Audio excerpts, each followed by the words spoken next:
Bismillahirrahmanirrahim.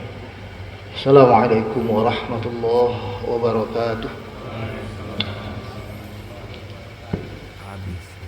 Alhamdulillahirabbil alamin wal 'aqibatu lil muttaqin wala 'udwana illa 'alal zalimin.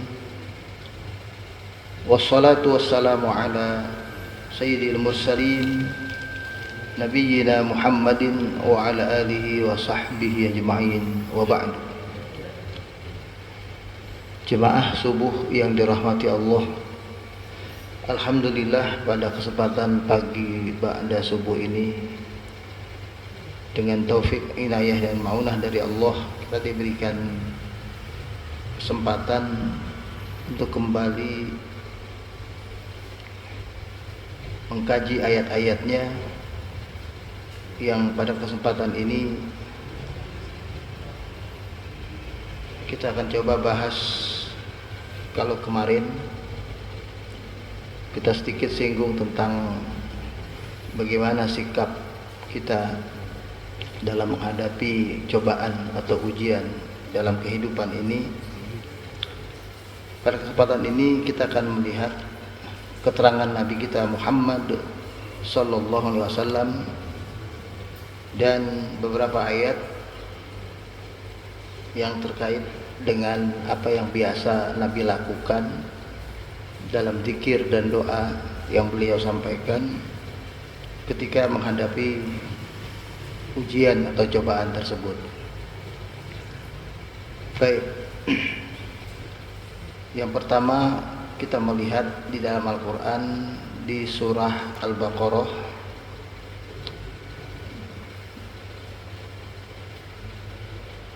pada ayat 153 sampai dengan 157.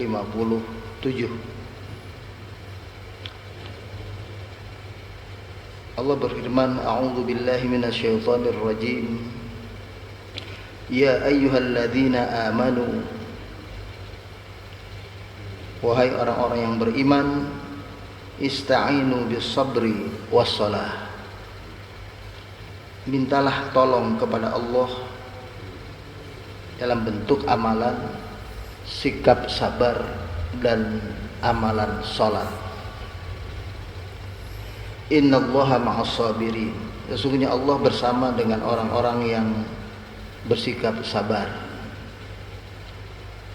Wala taqulu liman yuqtalu fi sabilillahi amwat.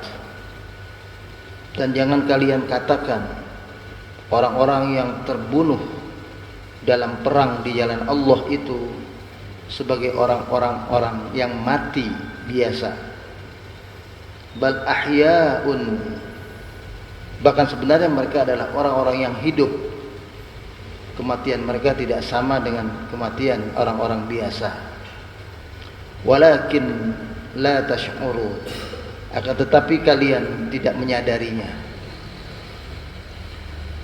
وَلَنَبْلُوَنَّكُمْ بِشَيْءٍ مِنَ الْخَوْفِ, dan sungguh benar-benar kami memang akan menguji kalian, memberikan cobaan kepada kalian dengan beberapa hal, diantaranya al-khauf, cobaan dengan timbulnya rasa takut, wal-ju', kelaparan, wa naqsi minal amwal, kekurangan dari harta, wal anfus was thamarat, kekurangan jiwa, kekurangan kemewahan, buah-buahan, kenikmatan lainnya.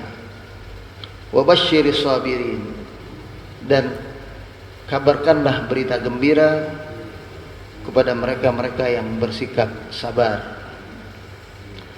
Alladzina idza asabatuhum musibah, yakni mereka-mereka yang apabila ditimpakan musibah kepada mereka, ujian itu kepada mereka, qalu, mereka mengucapkan kalimat istirja', ya, inna lillahi wa inna ilaihi raji'un.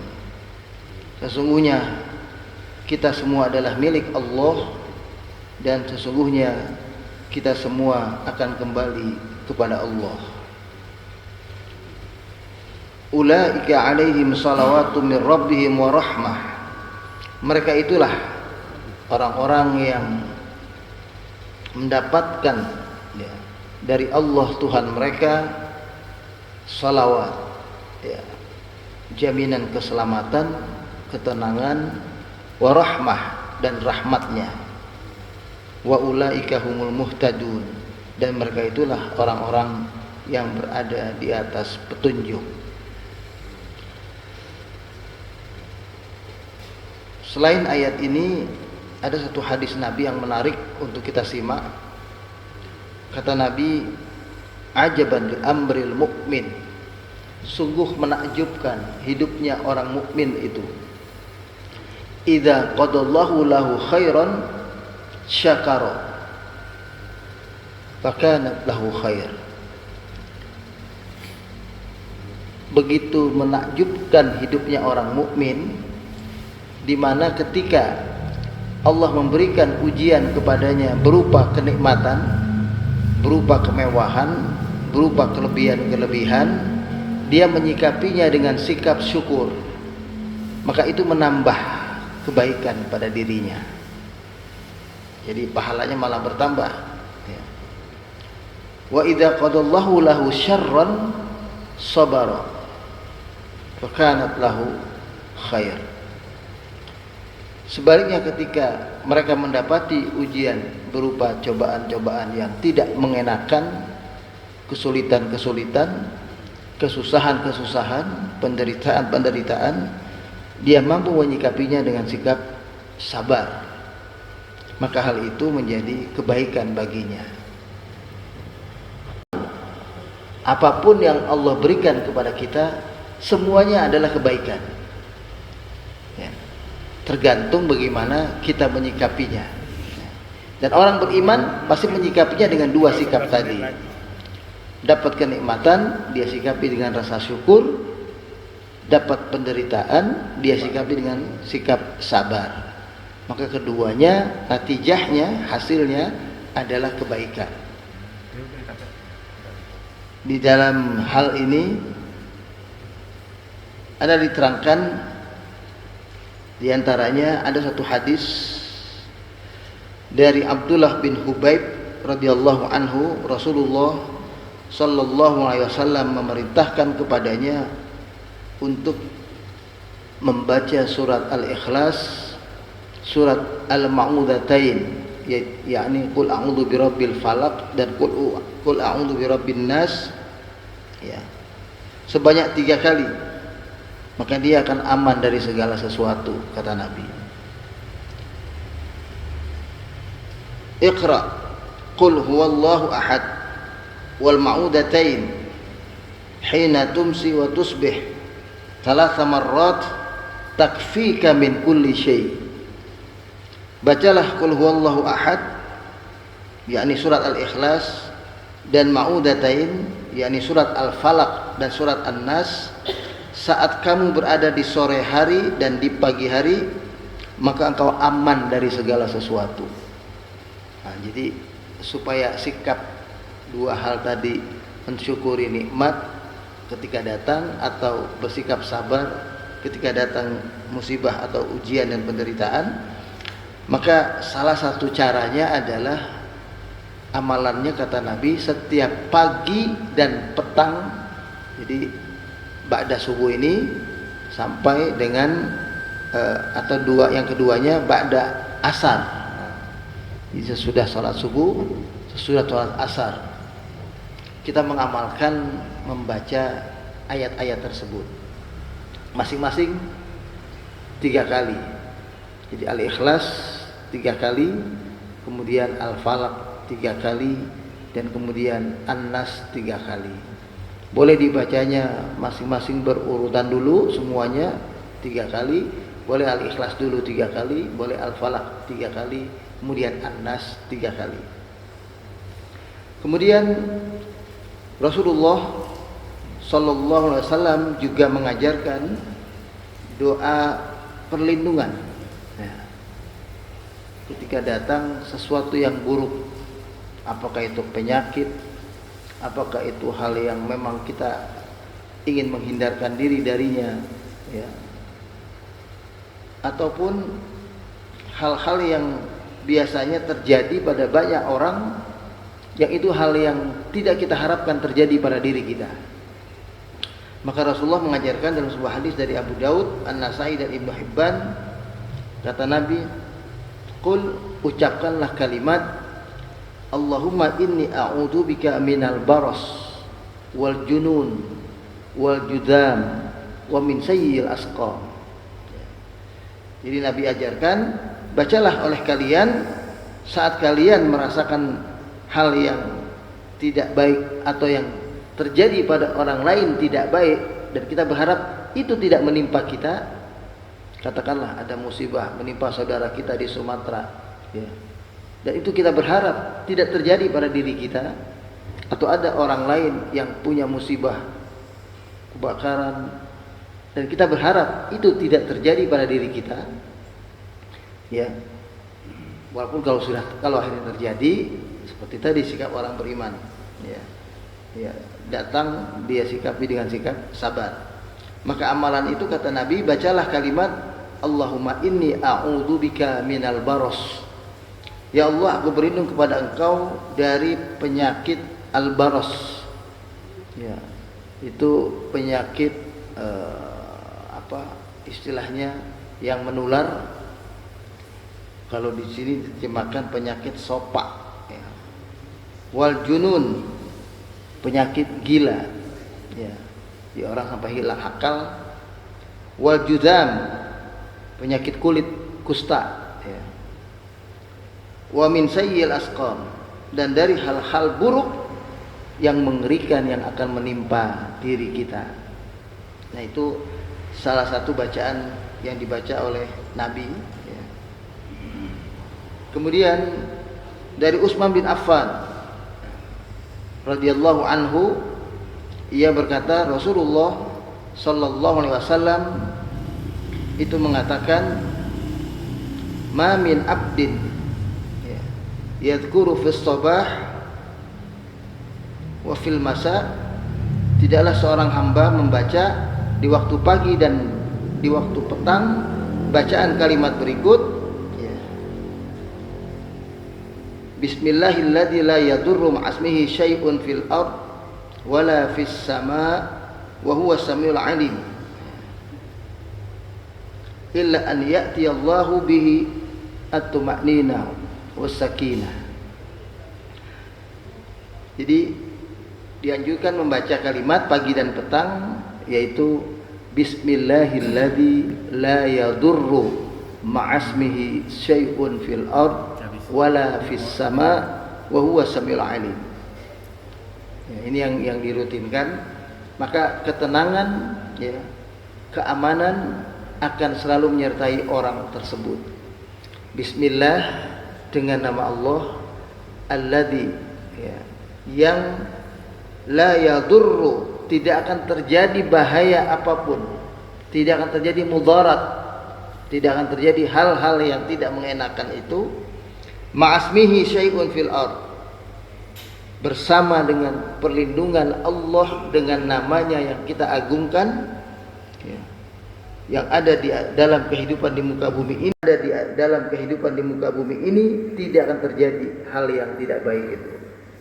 Wala fis sama, dan tidak juga di langit.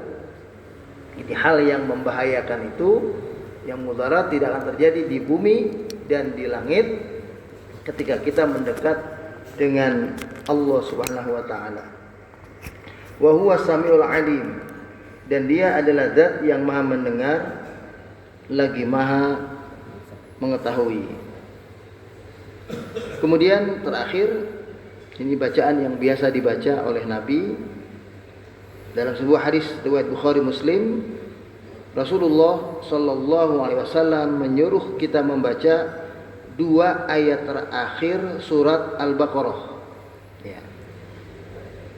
Beliau katakan, man qara'a bil ayataini min akhiri suratil Baqarah fi lailatin kafatahu Barang siapa yang membaca 2 ayat terakhir dari surat Al-Baqarah pada suatu malam, ya, maka 2 ayat itu akan mencukupkannya. Artinya maksudnya menjaminnya, mencukupkan, dia terlindungi dari segala hal-hal yang buruk yang kemungkinan akan terjadi pada dirinya. Surat Al-Baqarah ayat akhir itu adalah amanar rasul bima unzila ilaihi min rabbih wal mu'minun kullun amana billahi wa rasulihi billahi wa malaikatihi wa kutubihi wa rusuli ya bacanya, bukan wa rasuli, wa rusuli. Rusuli itu artinya para rasul. Kalau wa rasuli satu saja nabi, ya. Wa rusuli, ya. Kemudian la nufarriqu baina ahadin mir rusuli. Kita enggak membeda-bedakan semua rasul. Semuanya adalah maksudnya nabi kita, rasul kita. Enggak ada bagi orang Yahudi rasulnya cuma Nabi Isa, bagi orang Nasrani rasulnya cuma Nabi Isa, bagi orang Yahudi cuma Nabi Musa misalnya. Semuanya sama. La nufarriqu baina ahadin min rusuli wa qalu sami'na wa ata'na ghufranaka rabbana wa ilaikal masir. Ya, kita katakan kita siap mendengar, mematuhi apa yang Allah perintahkan, dan kita mohon kepada Allah ampunannya, dan kita tahu Dia adalah Zat yang Maha Mengampuni, karena kita akan kembali kepadanya. Kemudian ada doa-doa yang dibaca oleh orang-orang dulu di dalam ayat itu, ya. La yukallifullahu nafsan illa wus'aha laha ma kasabat wa 'alaiha maktasabat, ya. Tidaklah Allah akan memberikan beban kepada setiap hambanya kecuali beban itu sudah ditakar oleh Allah, hal itu akan bisa ia sanggup melaksanakannya. Jadi nggak ada kewajiban sholat, kewajiban puasa, kewajiban zakat, kewajiban haji. Yang namanya kewajiban itu pasti kita sanggup melakukannya. Jadi bukan berarti hal ini maknanya adalah kalau kita diberikan cobaan lalu kita bilang ya Allah nggak akan kasih kita kecuali sesuai kesanggupan kita. Bukan itu maknanya.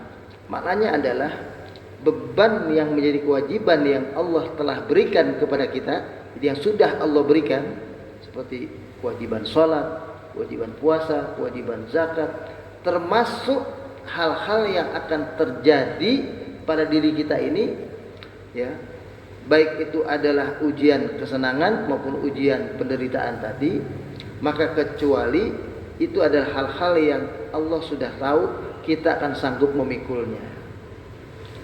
Cuma kita istilahnya karena tidak tahu kapan selesainya hal itu, belum selesai sudah mengeluh, belum selesai sudah kita mengungkapkan kata-kata yang berprasangka buruk terhadap takdir yang Allah berikan. Nah itu yang terjadi. Ya, jadi belum selesai nih, padahal dikit lagi. Ya. Mungkin hitungannya cuma jam, hitungannya cuma hari, kita nggak tahu, tapi kita sudah menganggap itu sudah sampai puncaknya, kita tidak sanggup lagi memikulnya. Maka dari itu di ayat ini juga dicontohkan kalimat doa yang dibaca, ya. Pertama, Rabbana la tu'akhidna in nasina aw akhtana. Rabb kami, Tuhan kami, janganlah Engkau, ya, siksa kami, Engkau azab kami karena perbuatan yang tersalah, yang tidak sengaja kami perbuat, dan perbuatan yang kami lupa, mestinya tidak boleh kita lakukan.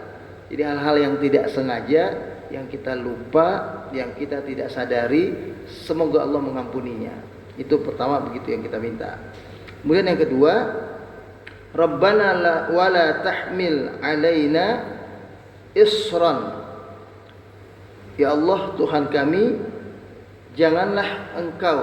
Nah kalau dibaca Rabbana wa la tahmil alaina, sebetulnya kalimatnya dalam bahasa Arab uslubnya adalah wa Rabbana, dan Tuhan kami, la tahmil alaina, jangan Kau berikan kepada kami satu beban, ya, isran, ini beban cobaan berat maksudnya, kama hamaltahu, sebagaimana engkau telah memberikan beban itu, alal ladina min qablina, terhadap orang-orang yang sebelum kami.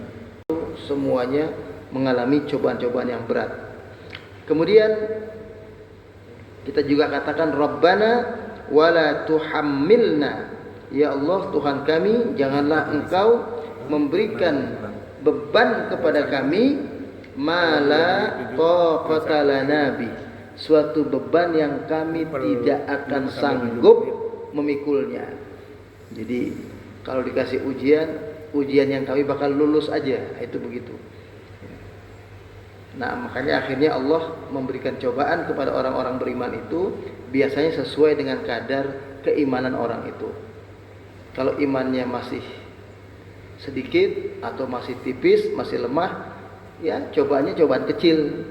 Tapi kalau dia sudah semakin tinggi, cobanya akan semakin berat.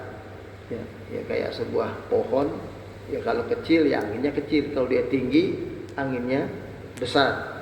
Nah, baik. Kemudian dia iri dengan doa wa'fu anna, ini doa. Ya. Ampunilah kami, ya, atau maafkanlah kami. Ya, kalau ampuni wa'fu anna itu artinya ampuni kami dengan bentuk engkau ampuni dan engkau tidak tampakkan kesalahan kami nanti di akhirat. Ya. Waghfir lana, dan ampuni kami, kata-kata ighfir lana itu ampuni kami dalam bentuk hapuskan dosa dan kesalahan kami sehingga tidak menjadi sebab Allah akan menyiksa kita lagi di hari kiamat. Ya. Jadi kalaupun akan ada siksaan itu terjadi di dunia. Jadi waghfir lana itu Allah ampuni, tapi tetap dia akan ada dalam bentuk wujud. Nanti kita akan lihat amal perbuatan yang merupakan kesalahan dan dosa kita di masa lalu, kita lihat, atau ada dalam bentuk siksaan itu tetap terjadi. Kalau tidak terjadi di dunia, maka dia akan terjadi di akhirat. Jadi kalaupun terjadi satu bentuk penyakit, cobaan dan lain-lain di dunia, maka itulah cara Allah mengazab orang tersebut. Sebagaimana kita baca hadis yang kemarin, idza aradallahu bi abdihi khairan ajjala lahul uqubah. Kalau Allah menghendaki kebaikan pada hambanya, maka Allah segerakan azabnya di dunia kepada hambanya itu. Ya. Jadi diselesaikan di dunia, di akhirat dia tidak akan mendapatkan azab lagi. Sebaliknya, wa idza aradallahu bi abdihi syarran, kalau Allah menghendaki keburukan kepada hambanya, maka yang terjadi adalah dibiarkannya hambanya itu sampai yuwafiya uqubatahu yaumal qiyamah. Dia akan dicukupkan azabnya itu yang akan ia tetap terima sampai di hari kiamat. Wal iyadu billah. Kemudian jadi wa'fu anna waghfir lana warhamna, ya warhamna itu rahmati kami, sayangi kami, anta maulana, engkaulah pelindung kami, fansurna 'alal qaumil kafirin, maka tolonglah kami dari perbuatan kaum yang kafir. Kalau diperhatikan doa Nabi dan doa yang Allah abadikan dalam Al-Quran ini adalah doa dalam musibah yang terjadi khususnya waktu perang. Nah, itu begitu. Ya. Jadi bukan sekedar musibah-musibah sederhana, ya, seperti kebanjiran, kebakaran, ya. Tapi doa-doa ini adalah doa perlindungan dari tipu daya orang-orang kafir. Makanya kalimatnya ditutup dengan kalimat wa'fu anna waghfir lana warhamna anta maulana fansurna 'alal qaumil kafirin. Ya, ada kata-kata tolonglah kami dari perbuatan orang-orang kafir. Hal yang diterangkan di dalam ayat lain dengan kalimat yang berbeda di surah Ali Imran, ya. Ini pada ayat 146, 147, 148. Allah katakan begini, wa ka'ayyin min nabiyyin qatala ma'ahu ribbiyuna katsir. Berapa banyak dari para nabi itu, dari para rasul itu, qatala ma'ahu, berperang di jalan Allah bersama para nabi itu, ribbiyuna katsir, ya, orang-orang yang dekat kepada Allah yang begitu banyak. Jadi maksudnya para sahabat nabi, umat beliau. Fama wahanu lima asabahum fi sabilillah. Hal itu tidak membuat mereka lemah dalam berjuang di jalan Allah tersebut.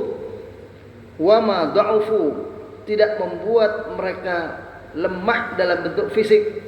Kalau tadi fama wahanu, tidak lemah semangatnya, tidak berkurang semangat juangnya. Wama da'ufu, tidak membuat lemah fisiknya, enggak membuat mereka jadi mudah mengalami kekalahan maksudnya. Wa mastakanu, dan tidak membuat mereka mudah menyerah, ya. Wallahu yuhibbus sabirin, dan Allah adalah zat yang mencintai orang-orang yang bersikap sabar dalam perjuangan semacam itu.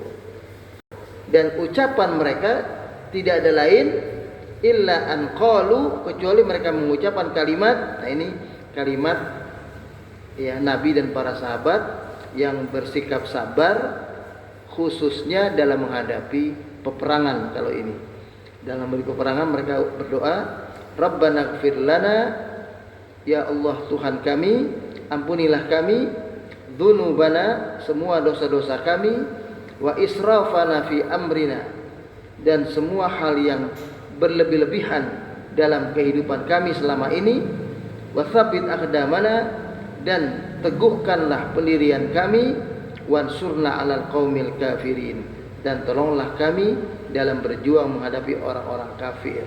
Jadi bacaannya dalam konteks perang fisabilillah.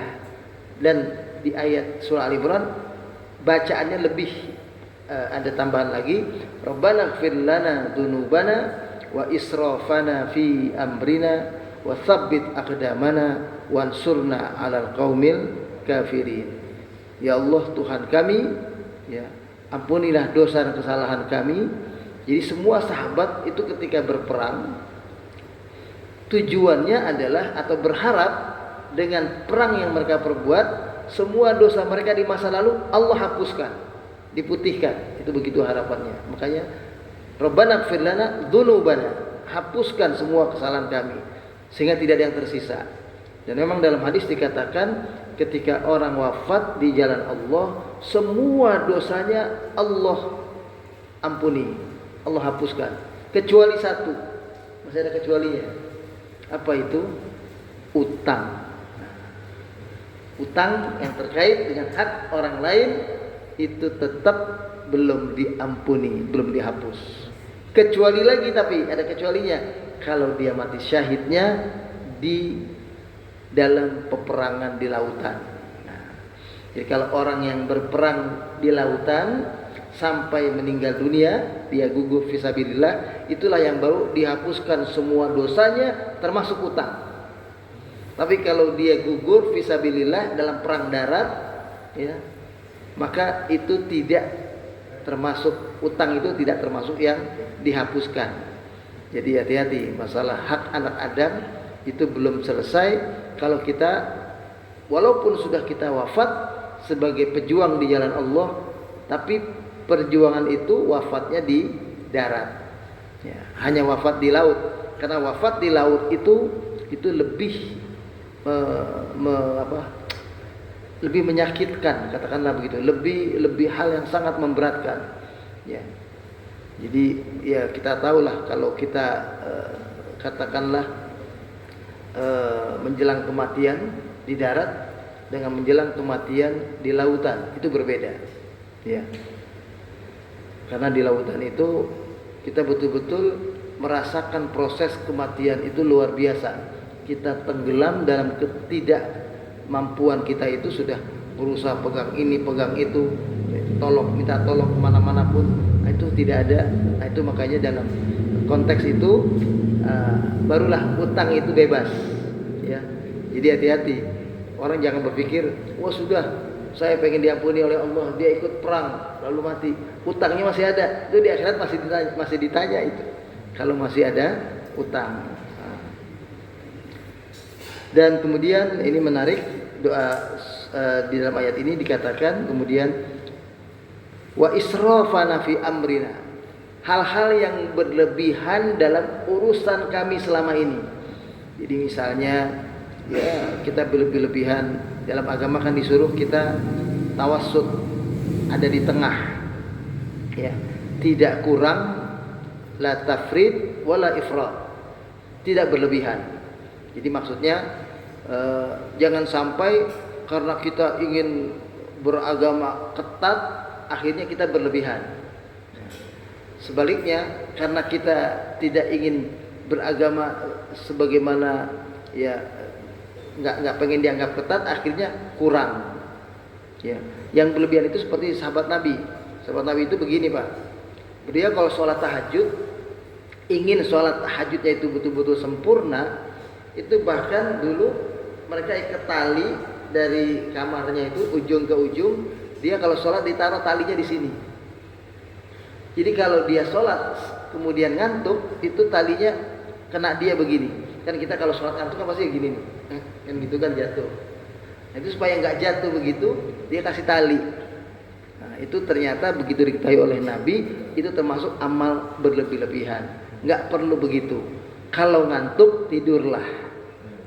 Karena kalau kita dalam sholat tahajud ngantuk, kita paksakan, maka yang dibaca bukan ayat Quran, bisa ayat yang lain, bisa kemana-mana. Makanya disuruh tidurlah. Jadi jangan sampai memaksakan diri itu begitu. Ada yang begitu sebabnya, ya, dia mungkin memaksakan diri. Ada yang mengabaikan sholat tahajud itu. Nah, itu begitu.